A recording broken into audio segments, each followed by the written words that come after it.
अस्सलाम वालेकुम। Golden 120 vlog में आपको खुशामदीद कहते हैं। अब सऊदी अरब में गैर कानूनी तरीके से रहने वालों के लिए वो वक्त आ चुका है जो नहीं आना चाहिए था, क्योंकि पहले वो किसी ना किसी तरीके से किसी ना किसी तरह वो रह रहे थे, काम कर रहे थे।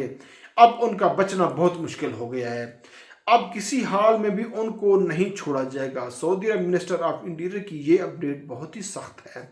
सऊदी अरब के मिनिस्टर ऑफ इंटीरियर ने कहा है कि इस गैर मुल्की जो किसी भी तरीके से गैर कानूनी हो चुके हैं, तो ये उनके लिए एक अलार्मिंग है कि वो अलर्ट हो जाएं। वो लोग जो इकामा एक्सपायर हैं, चाहे वो मतलूब हो चुके हैं, चाहे उनका हरूब लगा हुआ है, जिस तरीके से भी वो गैर कानूनी हो चुके हैं, Saudi Arab minister of interior की ये अपडेट उनके लिए बहुत बड़ा, कहते हैं ना कि अब ये एक चुनौती है, क्योंकि इस साल 2026 में गैर कानूनी लोगों का सऊदी अरब में रहना अब बहुत ज़्यादा मुश्किल हो चुका है। मिनिस्टर ऑफ इंटीरियर की जानिब से जारी करदा ये अपडेट आपके साथ शेयर करने जा रहा हूँ। वीडियो को ध्यान से आखिर तक लाजमी देख लेना। देखिए मेरे भाई, एक ही हफ्ते में तकरीबन 18,000 से ज़्यादा लोगों को गिरफ्तार कर लिया है, जिनके अकामा एक्सपायर थे, जो कि मतलूब हो चुके थे या जिनके हरूब लगे हुए थे।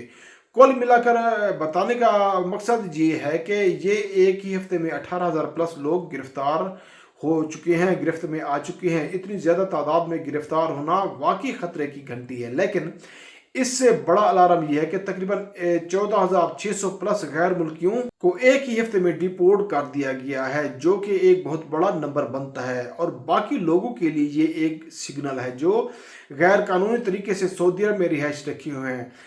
अब उन लोगों के पास सिर्फ दो ही रास्ते हैं, या तो वो सुधर जाए, स्टेटस दुरुस्त कर लें, कानूनी हो जाए, या फिर सऊदी अरब से निकल जाए, अपना वो डिपोर्ट हो जाए, ब्लैक लिस्ट हो जाए। इसके अलावा मेरे ख्याल में कोई रास्ता और नहीं है, क्योंकि कोई भी दोस्त यहाँ से डिपोर्ट होना नहीं चाहेगा, ब्लैक लिस्ट होना नहीं चाहेगा।